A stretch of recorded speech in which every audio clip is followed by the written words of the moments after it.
Hola, ¿qué tal? Bienvenidos a este nuevo análisis. Hoy nos metemos de lleno en uno de los textos históricos y literarios más fascinantes de la antigüedad, el capítulo 25 del Evangelio de Mateo. Y bueno, lo que hace que este material sea pero tan cautivador, es cómo funciona como un tríptico literario. Básicamente, es una obra dividida en 3 historias o paneles que, al juntarlos, arman un mensaje increíblemente unificado, pero con riesgos morales que van escalando a una velocidad sorprendente. O sea, no son solo historias sueltas, es una progresión magistral que nos lleva desde una simple espera pasiva hasta, literalmente, la máxima rendición de cuentas de toda la humanidad.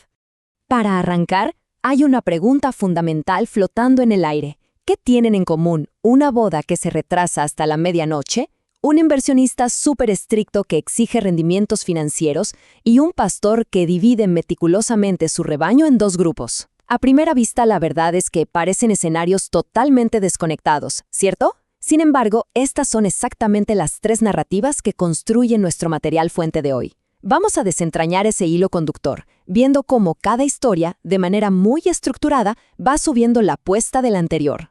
Nuestra hoja de ruta de hoy es súper directa. Primero, una introducción a Mateo 25. Segundo, las 10 vírgenes. Tercero, la parábola de los talentos. Cuarto, el juicio de las naciones. Y cerramos con el mensaje unificador. Así de simple.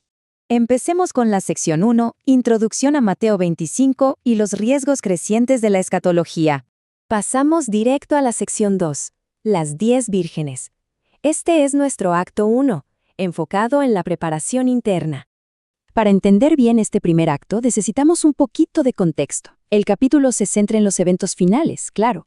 Pero ojo, no empieza con fuego y azufre, sino con algo mucho más sutil, simplemente esperar.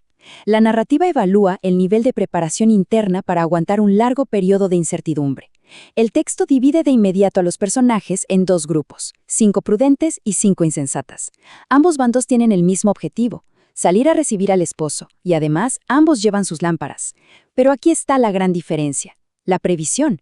Las vírgenes prudentes llevaron aceite extra en sus vasijas, preparándose por si las dudas había un retraso. Pensemos en esto como llevar una batería externa para el celular en un viaje largo.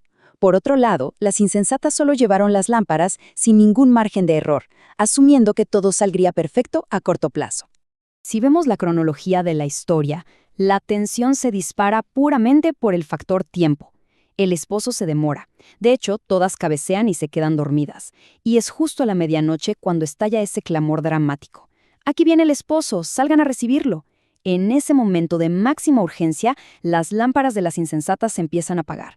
Y claro, pedirles aceite prestado a las prudentes no funciona, porque el recurso que se necesita aquí, que es la preparación en sí misma, no se puede transferir en el último minuto. Mientras salen corriendo a comprar más aceite, llega el esposo. Las que estaban preparadas entran a la boda, y la puerta se cierra definitivamente, dejándolas afuera con un frío y rotundo «no las conozco». El texto mismo nos da la tesis exacta de este primer acto en el versículo 13. Nos ilustra que hace falta un estado de preparación constante. Ahora, la vigilancia no significa estar físicamente despiertos sin pestañear. Después de todo, recordemos que las prudentes también durmieron. Significa tener las reservas listas, tener ese aceite, para cuando el momento de la verdad nos caiga por sorpresa. Bien, avanzamos a la sección 3, la parábola de los talentos. Este es el acto 2. Donde pasamos a la acción externa. Teniendo ya clara esa base de la preparación interna, la expectativa evoluciona. Ya no se trata solo de esperar con la lámpara prendida, sino de entrar a la cancha y participar activamente. La historia nos cuenta que un hombre se va lejos y le confía sus bienes a sus siervos. Pero los recursos no se reparten en partes iguales, sino, cito el texto, a cada uno conforme a su capacidad. El primer siervo recibe una suma gigantesca, 5 talentos. Y este personaje no pierde el tiempo, entra en acción de inmediato, negocia y demuestra una proactividad absoluta manejando el capital de su señor. Al segundo siervo le tocan 2 talentos. Y al igual que el primero, se pone la camiseta y asume la responsabilidad. Sale, negocia y pone a trabajar los recursos, aunque no tenía el mismo nivel de capital inicial. Lo interesante aquí es que la expectativa de tomar acción es exactamente la misma, sin importar de dónde arranques. Y bueno, aquí llegamos al tercer siervo, el que recibe un solo talento. A diferencia de sus compañeros, su reacción está totalmente dominada por el miedo. Él describe a su señor como un hombre duro, que cosecha donde no sembró. Entonces, paralizado por el miedo a fracasar y por la severidad de su jefe, va y entierra el dinero en un hoyo. Literalmente la peor estrategia financiera posible. Se asegura de no perder la moneda, claro, pero garantiza el 100% que no habrá ni una gota de crecimiento. Y esto nos muestra de forma súper gráfica la dramática caída en el retorno de inversión cuando llega la hora de rendir cuentas.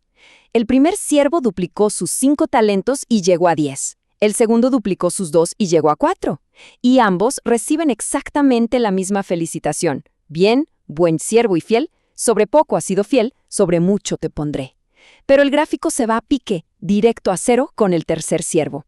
Su falta de acción, que él mismo justifica con miedo, se cataloga automáticamente como negligencia. Es que ni siquiera intentó meter el dinero en el banco para ganar un mínimo interés. La consecuencia que marca el texto por esta parálisis es brutal. El Señor lo llama siervo malo y negligente. Le quitan su único talento para dárselo al que ya tiene 10. El principio ético y económico del texto queda grabado en piedra en el versículo 29. Crecer trae más responsabilidades, pero quedarse de brazos cruzados resulta en pérdida total. El siervo inútil es arrojado a las tinieblas de afuera, lo que nos deja clarísimo que la inacción externa condena tanto como la falta de preparación interna que vimos en el acto 1. Llegamos a la sección 4, el juicio de las naciones. Acto 3, y aquí vemos la métrica definitiva. Finalmente, la narrativa nos empuja al gran clímax. Pasamos de una simple boda local y una auditoría financiera a una escala mundial, casi cósmica. Cuando el Hijo del Hombre viene en su gloria, ya no estamos hablando de individuos rindiendo cuentas aisladas, hablamos de absolutamente todas las naciones reunidas. El rey separa a unos de otros, tal como un pastor separa minuciosamente a las ovejas de los cabritos en su rebaño. Establece una división binaria y definitiva. Las ovejas van a la derecha, invitadas a heredar un reino preparado desde la creación del mundo. Los cabritos, en cambio, quedan a la izquierda, destinados al fuego eterno. Es una imagen en blanco y negro, sin matices ni zonas grises. Pero, ¿saben? La revelación más alucinante de todo esto está en los criterios de este juicio monumental. Como vemos detallado aquí, no se basa en demostrar un poder increíble o hacer grandes proezas, sino en respuestas sumamente prácticas frente al sufrimiento humano. El texto nombra 6 condiciones de vulnerabilidad extrema: tener hambre, tener sed, ser forastero, estar desnudo, enfermo o en la cárcel. Las ovejas de la derecha son las que mostraron una empatía tangible. Dieron de comer, dieron de beber, abrigaron, visitaron. ¿Y los de la izquierda? Bueno, simplemente no lo hicieron. La inacción frente al más vulnerable es la única causa de su condena.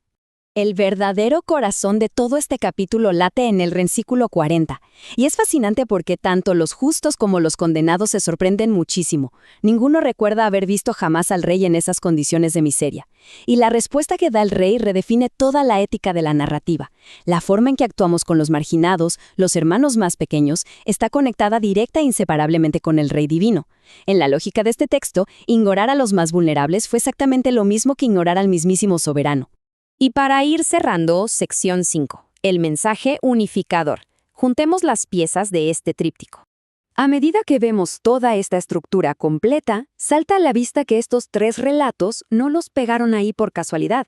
Si damos un paso atrás, podemos sintetizar cómo todo esto arma un mensaje unificador súper claro que cualquiera puede retener. Son 3 pasos. Paso 1, velad. Esto requiere una preparación interna para aguantar la prueba del tiempo, igualito que las vírgenes prudentes. Paso 2, negociad. Esa preparación se tiene que volver proactividad en el mundo real, trabajando con ganas los recursos que tenemos, como hicieron los siervos fieles. Y paso 3, cuidad. Todo ese esfuerzo y preparación solo se valida con un cuidado genuino y práctico por el prójimo más necesitado. Básicamente, la preparación interna enciende la acción externa y ésta se corona con la compasión práctica. Para concluir este análisis, nos quedamos con una reflexión súper provocativa que sale directo del material. Nos lanza un desafío enorme sobre la forma en que medimos nuestros propios sistemas de valores. Si seguimos la lógica de Mateo 25, Todo el capital que ganemos y todo el aceite que guardemos no valen absolutamente nada si no se transforman en empatía activa. Nos obliga a preguntarnos, ¿será posible que el nivel más alto de nuestra preparación y éxito no deba medirse por lo que logramos acumular, sino por cómo tratamos a los que tienen menos? Sin duda es una perspectiva que nos invita a ver la realidad de una manera mucho más atenta y profunda. Muchísimas gracias por acompañarnos en este recorrido.